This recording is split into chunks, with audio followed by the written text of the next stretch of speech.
6 most disturbing things caught on police dashcam footage. La oss se. Alltid skummelt når det sånn musikk I bakgrunnen. Det man ikke tenker på med politiet at de kommer jo... Ikke avbryt meg. Det man ikke tenker med politiet jo at det jo ikke bare frykten for å bli drept du har. Det frykten for å møte det overnaturlige, for du blir kanskje ringt ut på en plass dør og skrik, og så det ingen der. Så det en gammel dame I hvit kjole og langt svart hår. Halla Meloi Muro, velkommen inn. Ok. Immediately after the light turned green, the officer switched on his lights to pull the vehicle over for a routine traffic stop.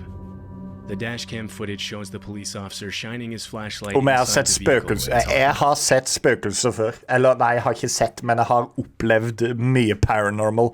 Jeg har mange storytimes av det ute. Ok, men hvor tror dere det verste å være politi I verden? To the driver.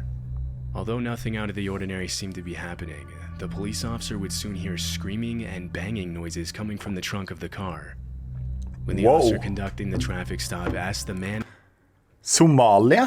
Tror du Somalia en skummel plass å være politi? Fra bolle til bola, hjertelig takk for subben. Jeg skal sette opp lyden. Tusen hjertelig takk for subben. Jeg tror kanskje USA en av de skummelste plassene, så helt seriøst, for der der føler jeg liksom sivile har lov til å skyte politiet, bare for gøy. Haiti. Men jeg føler veldig mange sånne korrupte land det ikke ille å være politi, for da får du masse penger for å være korrupt. And woman in the vehicle about the noises, the driver immediately steps on the gas and speeds off. The officer reacts instantly and runs back to his cruiser to pursue the vehicle. Vent, det noen I bagasjerommet som Oi!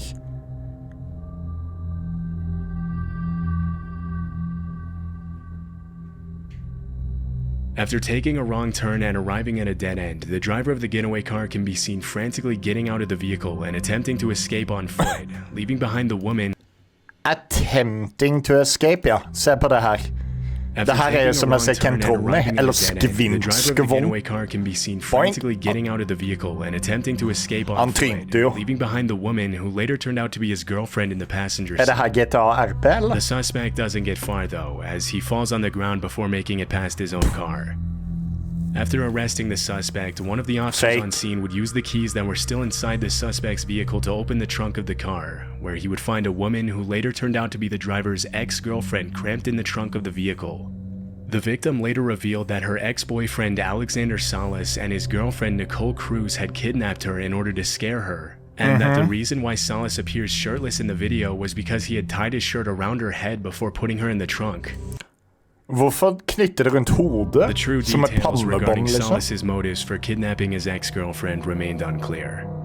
After the events, Alexander Salas and Nicole Cruz were both charged with aggravated kidnapping. Okay. L for this them. Dashcam footage was captured by a New Jersey police cruiser in the early hours of the morning of February 24th, 2023. A few minutes before this footage was recorded, several police officers and first responders had left their vehicles on a closed-off highway lane to attend to the victims of a crash involving an SUV that had spun off the road after the driver had lost control of the vehicle. Okay. What starts out as uneventful footage of a couple police cars stopped on the highway soon takes a terrifying turn. The dashcam video shows New Jersey State Trooper Stefan Lentini shining his flashlight at an oncoming heavy-duty tow truck to try and get the driver's attention. Alarmingly, the truck doesn't seem to be showing any signs of stopping or even moving to the next lane. As the 40,000-pound truck's headlights continue to approach the trooper and his car, Lentini is Halla Pajama Jack on Twitch og halla Sigurd. Og velkommen inn, folkens. Vi ser på skumle ting. Det her kan umulig gå bra. Tror dere vi ser Death? Oi, ja, han løper pigg.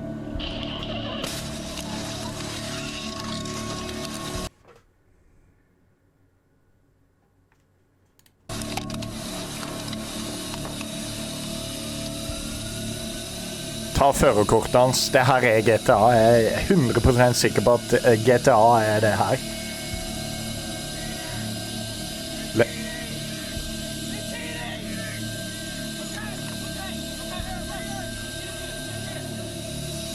Ok, After Lentini the var truck der. slams into 3 police cars and an ambulance, Panic State Trooper DeVry Mariano's voice can be heard as he calls desperately for his partner, serving as a chilling reminder of how tragically this crash could have ended. Ja. Amazingly enough, no one, not even the truck driver, was seriously injured during the incident. Selvfølgelig var ikke truckdriveren hurt during the incident. Han kjører jo en tanks. Det er som å si at jeg blir skadet hvis jeg trykker på en maur.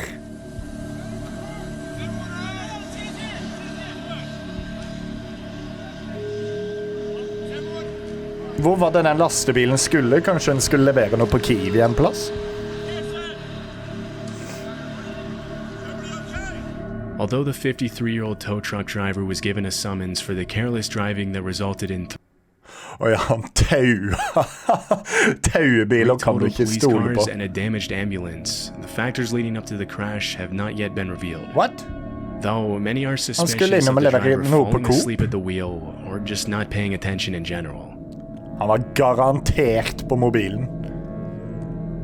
In February 2014, South Carolina Highway Patrol officers were instructed to be on the lookout for an old green Cadillac that had allegedly been involved in a kidnapping in Virginia Beach. Du ser hvordan han beveger seg. Det On her er February et spill. 25th, state troopers spotted a vehicle matching that exact description at a rest stop along Alt i USA, ja. I-95 in South Carolina. The footage Se captured på by one of beina the hans. police cars shows a trooper cautiously preparing to open the trunk of the Cadillac. Jeg sverger hvis det er en løve eller en elefant oppi den. Oi! Ma'am, you okay? You okay? Ligger der sikkert knivstukket ut av en annen verden. Har du det bra, eller? Upon flipping open the trunk of the car, the trooper would find a middle-aged woman stuffed in the back of the vehicle. Disturbingly, the victim later turned out to be the mother of 20-year-old Rogelio Lopez, the driver of the car. Hva skjer med at familiemedlemmer skal putte andre familiemedlemmer i bagasjerommet på bilene sine? Er det noe de According to gjør i authorities, Amerika? the woman sustained minor injuries when, after she attempted to escape the car Minor injuries? Var det minor? Nei. after Rogelio stopped at a Dairy Queen, he reportedly jabbed her in the ribs and chest and put her back in the trunk of the car. Gjorde officeren det? The dashcam video shows how after helping the woman out of the car, another officer at the scene proceeds to interrogate the suspect. What's going on that made you want to do this and put her in the trunk? I don't She didn't know. want to come with me. So why It did, wasn't a problem. Hun ville ikke være med, så jabba hun i ribbeina og heiv henne i bagasjerommet. She didn't want to come. Although Rogelio's defense attorney would later attempt to plead insanity for his client, the suspect was jailed on kidnapping charges. Ja, av sin egen mor. Tenk å bli jaila for å kidnappe sin egen mor. Bare fordi hun ikke ville være med på kjøretur. The footage that was captured by Officer Wayne Daniels' police car in Garden City, Georgia, is arguably one of the most notorious dashcam videos on the internet, as it left viewers completely baffled for years. Jeg vet and ikke even hva appeared on jeg a ser på her paranormal engang. TV show. In the video, the officer attempts to pull over a white sedan for reckless and erratic driving near midnight Takk for follow, Ender Titanium Core. 3rd, 1997. After fooling the officers into thinking he was going to pull over on the side of the road, the mysterious driver begins swerving chaotically before making a U-turn and disappearing into the night. Hey! Wow, du, det der var jo kontrollert. Hey, kan vi se han? Se nå, vi kan se han.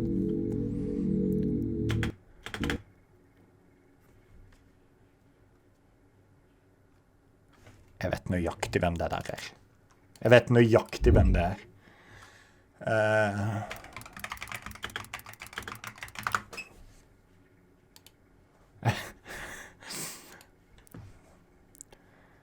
Se her.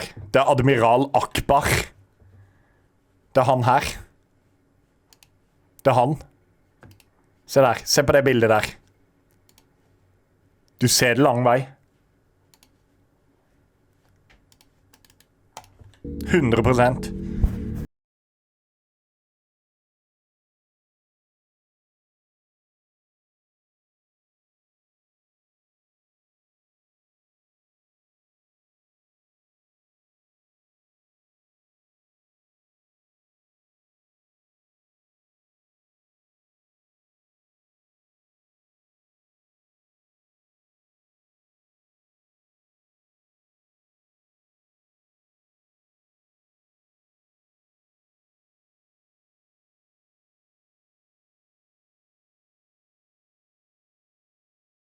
driver in the white car would reportedly Understandably, det er ikke noe som... reach speeds of over 115 miles per hour during the high-speed pursuit.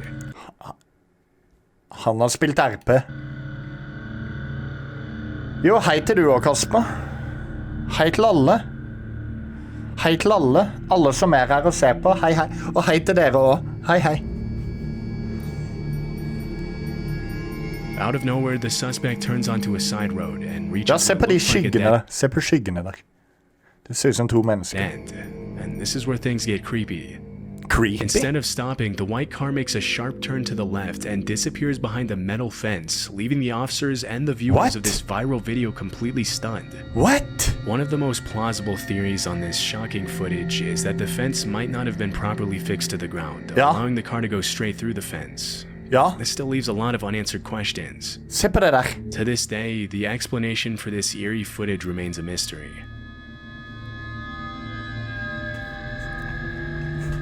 This dashcam footage comes from a police car in a suburb of Chicago.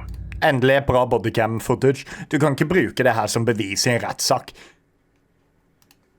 In the Prøvde å fortelle at jeg kommer på Future RP i morgen. Å, deilig, Kasper. video captured on May 10th, 2018, Sergeant Anthony Menino is seen putting himself and his car between a 2-year-old boy and oncoming traffic. Ok. Before the sergeant arrived at the scene, the small child was weaving in and out of a high-traffic lane, running dangerously close to the trucks and cars that were passing by at high speeds.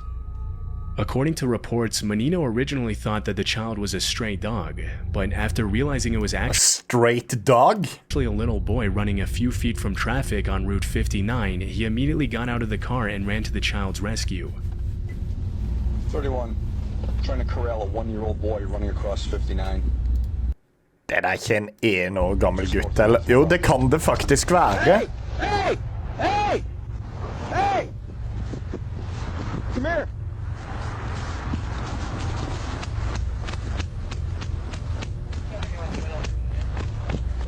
Hva You're er... okay. You're okay. I have him. I'm gonna try to find his parents. How you doing? What's your name? Yeah, please do pieces together. We're in front of the old American sale. Hold on, hold on, hold on. Han løp fort til å være en 1-åring. Det er en 1- eller 2-åring. Videos like this one raise an obvious and very concerning question. Where were this child's parents? En annen plass, vel? Fortunately, in this case, the boy's mother showed up a few minutes later, understandably emotional about the incident. It was later discovered that the family lived only 2 blocks away from the spot where Menino found the child, and that the boy had run away from his mother in the blink of an eye. Ja, men det er sånn unger gjør. Og det er nøyaktig sånn de løper også. De våkner opp og finner ut av, vet du hva? Jeg kan løpe, og de bare løper. Not been there at that exact moment, there is no telling what could have happened to the little boy. Han var farlig nærme veien, da. Holy... This unsettling dashcam footage shows the police's response to a report Hei! Vi har god kvalitet. of 2 people in clown costumes harassing civilians and chasing Ok. Skyt de ned. after cars. Jeg mener det, de der killer clownsa som kom og skremte folk med kniver og sånn. Og jeg fikk opp mange videoer av de som ble skutt. In Det the var så early gøy. morning hours of October 7th, 2016, in Menasha, Wisconsin. The incident was reported amid the disturbing surge of creepy clown sightings in various locations worldwide, in which people dressed up as Jo, det her er vel fullstendig banna sånne klovneting.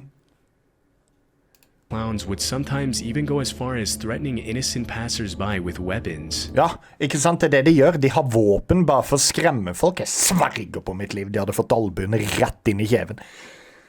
Slått albuen inn i åpen munn. Knust gjennom tenna på de drittklovene, som sikkert er bare noen drittunger.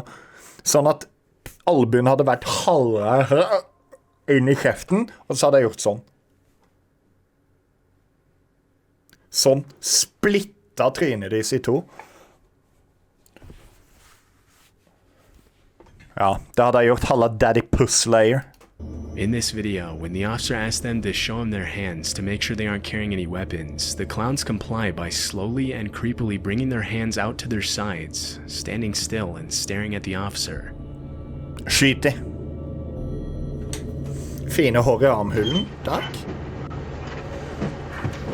Jeg sverger på mitt liv.